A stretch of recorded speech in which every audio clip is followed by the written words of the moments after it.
Atene è ricordata come la culla della democrazia, la città di Pericle, la patria della filosofia, la polis che ha dato al mondo nomi come Socrate, Platone e Aristotele. Eppure, pochi anni dopo la sconfitta nella guerra del Peloponneso, proprio Atene avrebbe assistito al crollo della propria democrazia. Una violenta dittatura avrebbe preso il potere. Centinaia di cittadini sarebbero stati uccisi, migliaia costretti all'esilio. E alla fine, persino uno dei più grandi filosofi della storia sarebbe stato condannato a morte dalla stessa città che aveva dedicato la vita a migliorare. Oggi vedremo uno dei periodi più drammatici della storia ateniese, la crisi democratica dopo la guerra del Peloponneso, il governo dei 30 tiranni e la condanna a morte di Socrate. Tutto questo in un nuovo video su Polis.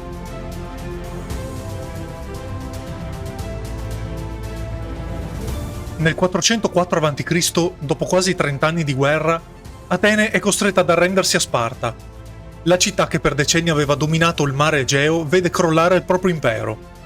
Le lunghe mura vengono abbattute, la flotta viene drasticamente ridotta e molti degli alleati che avevano sostenuto Atene per anni abbandonano la sua orbita politica. Per gli ateniesi è un trauma enorme. Solo una generazione prima, durante l'età di Pericle, Atene era probabilmente la città più potente dell'intero mondo greco. Ora invece si ritrova sconfitta, umiliata e costretta ad accettare le imposizioni di Sparta.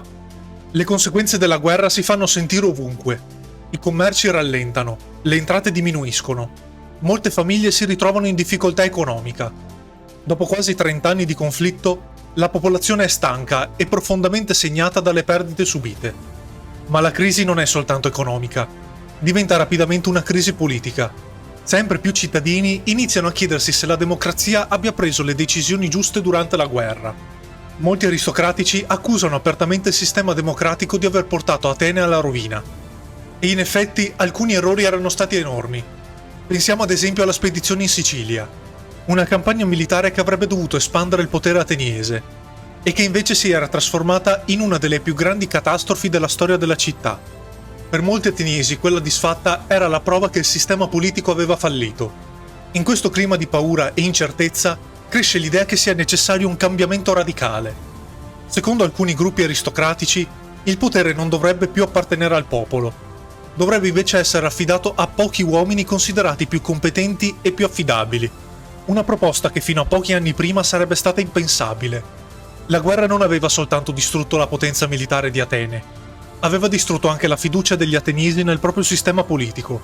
Ed è proprio in questo clima di paura, sfiducia e instabilità che nasce uno dei regimi più odiati della storia greca.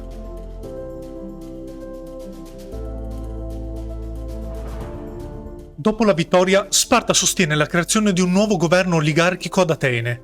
Nel 404 a.C. viene istituito un consiglio di 30 uomini. La storia li ricorderà come i 30 tiranni. Per Sparta rappresentano la garanzia che Atene non possa più tornare a essere una minaccia.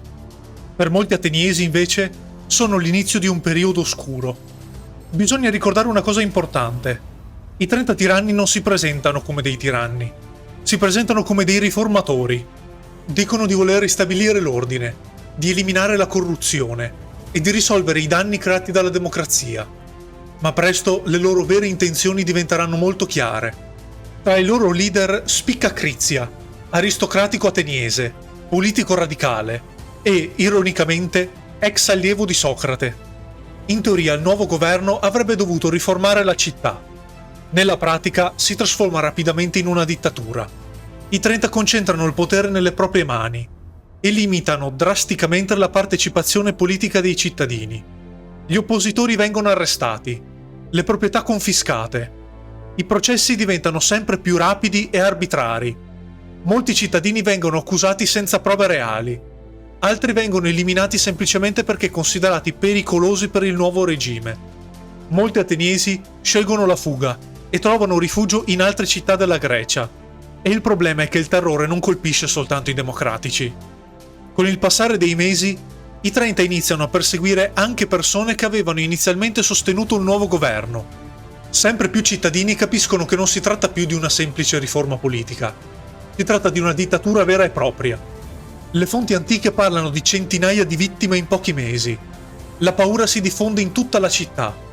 Molti evitano di parlare apertamente. Altri temono di essere denunciati da amici, vicini o colleghi. Atene, la città che aveva fatto della partecipazione politica uno dei suoi simboli, si ritrova improvvisamente dominata dalla repressione e dalla violenza. La cosa interessante è che il regime dura pochissimo, ma lascia dietro di sé un trauma indelebile. Per molti ateniesi, quei mesi rappresentano quanto in fretta una città possa perdere la propria libertà.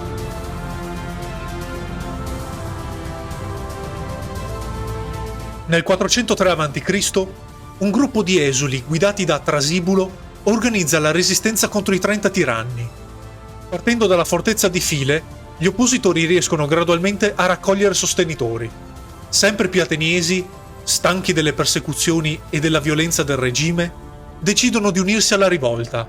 Quello che inizialmente sembrava un tentativo disperato di riconquistare la città inizia lentamente a trasformarsi in una vera minaccia per il governo oligarchico.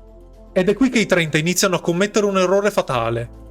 Più aumentano la repressione, più persone si schierano contro di loro. Persino alcuni cittadini che non erano particolarmente favorevoli alla democrazia iniziano a temere il potere incontrollato del regime. Nei mesi successivi si susseguono scontri armati tra le forze democratiche e i sostenitori dell'oligarchia. La situazione diventa sempre più instabile. Atene rischia nuovamente di precipitare nel caos. Alla fine, dopo diversi combattimenti e forti tensioni interne, il regime dei 30 crolla. I suoi leader vengono deposti. Molti fuggono dalla città. La democrazia viene restaurata. Ma il problema ora è un altro. Come evitare che la città sprofondi in una nuova guerra civile? Gli ateniesi prendono allora una decisione sorprendente. Viene proclamata una grande amnistia. La maggior parte di coloro che avevano sostenuto il regime non viene perseguita. L'obiettivo non è vendicarsi, ma ricostruire la stabilità politica e sociale della polis. Una scelta straordinaria per il mondo antico. E per un certo periodo sembra funzionare. La democrazia sopravvive. Le istituzioni vengono ricostruite. La città tenta lentamente di lasciarsi alle spalle gli anni della guerra e della dittatura. Ma i traumi non scompaiono da un giorno all'altro. Le divisioni create dalla guerra del Peloponneso e dal regime dei 30 continuano a pesare sulla società ateniese. Molti cittadini non hanno dimenticato ciò che è accaduto. E il clima di sospetto rimane vivo sotto la superficie. Ma anche se la democrazia era tornata, le ferite lasciate dalla guerra e dalla dittatura erano ancora aperte. E pochi anni dopo sarebbero tutte quante riemerse in un processo destinato ad entrare nella storia.